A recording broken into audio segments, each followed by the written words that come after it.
केवल नाम आधारा, सुमिर सुमिर नर उतरहि पारा, कलयुग केवल। नमस्ते मित्रों, जय सिया राम, जय नीम करोली बाबा। मित्रों, जैसा कि आप सब लोग जानते ही होंगे, पूज्य गुरुदेव नीम करोली बाबा जी राम नाम, श्री राम राम राम, श्री राम राम राम, बस केवल और केवल यही राम नाम जपते थे। साथ में भक्तों से भी इसी राम नाम का जप करने को कहते थे और कहते थे इस राम नाम में इतनी ताकत है कि तेरे हर कार्य को सिद्ध करने की ताकत रखता है ये राम नाम। केवल राम राम करो, श्री राम नाम का जप करते रहो, आपका जीवन सफल हो जाएगा। आपको पता ही नहीं चलेगा कि आपके सारे कार्य कैसे सिद्ध हो रहे हैं, आपके सारे कार्य कैसे बन रहे हैं। मित्रों, राम नाम में कितनी बड़ी ताकत है, इसे जानकर आप दंग रह जाएंगे। प्रभु श्री राम जी अपने भक्तों पर कैसे कृपा करते हैं, ये जानकर आप दंग रह जाएंगे। प्रभु श्री राम जी की एक ऐसी ही कहानी है जिसमें प्रभु श्री राम जी ने अपने भक्त पर कृपा की है। चलते हैं आज के क्रमांक की ओर। बात बहुत पुरानी है। उत्तर प्रदेश के वाराणसी नगर में एक रामायण मंडली रहती थी। उसके कलाकार विभिन्न अवसरों पर जगह जगह जाकर रामचरित्र का मंचन करते थे। रामायण मंडली में करीब 20-22 कलाकार सदस्य थे जो विभिन्न प्रकार के पात्रों का अभिनय करते थे। राम नारायण जी मुख्य मंडली संयोजक थे जो संगीत का कार्य भी करते थे, और दूसरे केशव प्रसाद जी थे जो विभिन्न प्रकार की व्यवस्था का काम देखते थे। दोनों मिलकर रामायण मंडली का काम चला रहे थे। राम नारायण जी संगीत के साथ साथ मंजन की सारी रूपरेखा, जैसे कौन सा पात्र किसे देना है, किसे क्या बनना है, किसे राम बनना है, किसे और अन्य पात्र बनाना है, उसकी व्यवस्था करते। इस प्रकार कई वर्षों से रामायण मंडली का मंचन अच्छी प्रकार से निरंतर चला आ रहा था। राम नारायण जी श्री राम जी के परम भक्त थे और राम जी पर पूरी श्रद्धा कि राम ही सब कुछ हैं और राम हमारे लिए सारे कार्य बनाएंगे, अपनी कृपा करेंगे।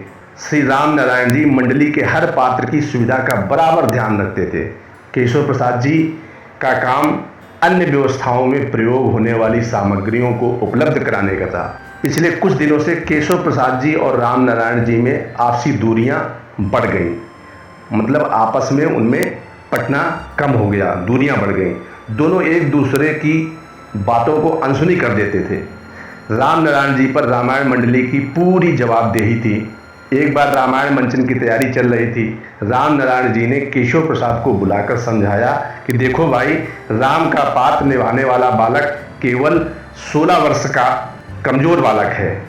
कल सीता स्वयंवर में शिव धनुष तोड़ने का प्रसंग होगा।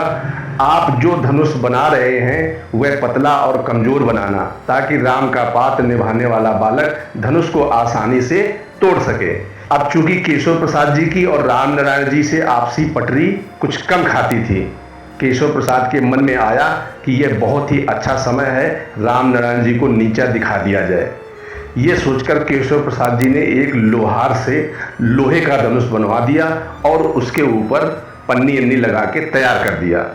अगले दिन वह समय आ गया जब ये लीला होने वाली थी। उस समय लीला देखने के लिए दर्शकों की भारी भीड़ थी। राम बने बालक ने जब शिव धनुष तोड़ने हेतु धनुष को उठाने का प्रयास किया तो उसका भार एवं लोहे का धनुष देख घबरा गया कि वह लोहे का धनुष कैसे टूटेगा।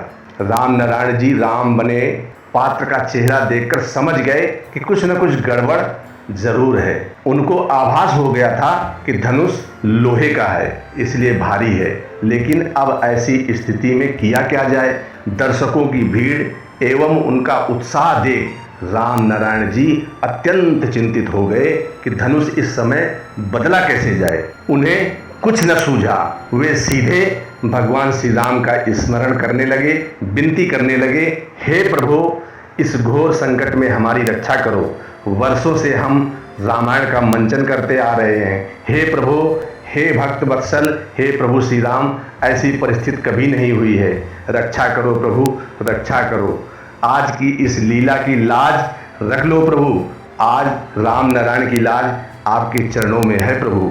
राम नारायण जी दीनहीन हालत में बेसुध हो गए, राम नाम में खो गए। इधर कुछ क्षणों में ही राम बने बालक ने धनुष उठा लिया।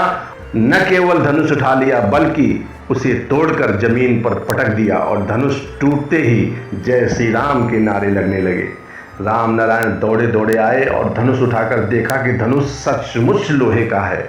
वे भगवान राम की असीम कृपा देखकर भाव विभोर हो गए। वे राम बने बालक के चरणों में गिर पड़े और फूट फूट कर रोने लगे। आंसुओं की धारा बहने लगी। वे बार बार श्री राम जी का उद्घोष कर रहे हैं, राम जी का धन्यवाद कर रहे हैं, उनकी कृपा के आगे नतमस्तक होते चले जा रहे हैं। हे प्रभु, आज आपने हमारी लाज रख ली। केशव प्रसाद जी को भी अपनी गलती का अनुभव हो चुका था।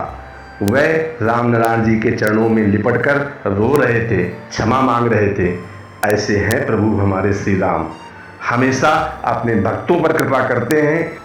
जिन भक्तों को विश्वास है कि प्रभु श्री राम कृपा करते हैं तो प्रभु श्री राम कृपा करते ही करते हैं। कुछ दर्शकों ने जब मंच पर जाकर देखा कि धनुष लोहे का था तो वे भी दंग रह गए, भाव विभोर हो गए और उत्साह के साथ जय श्री राम के नारे लगाने लगे। और इसीलिए पूज्य गुरुदेव बाबा नीम करोली जी भक्तों से कहते थे, राम राम राम करते जाओ, सारे काम बनते जाएंगे। और गोस्वामी तुलसीदास जी ने भी ऐसा ही कुछ कहा है। क्या? इस राम नाम में बहुत बड़ी ताकत है। कैसे?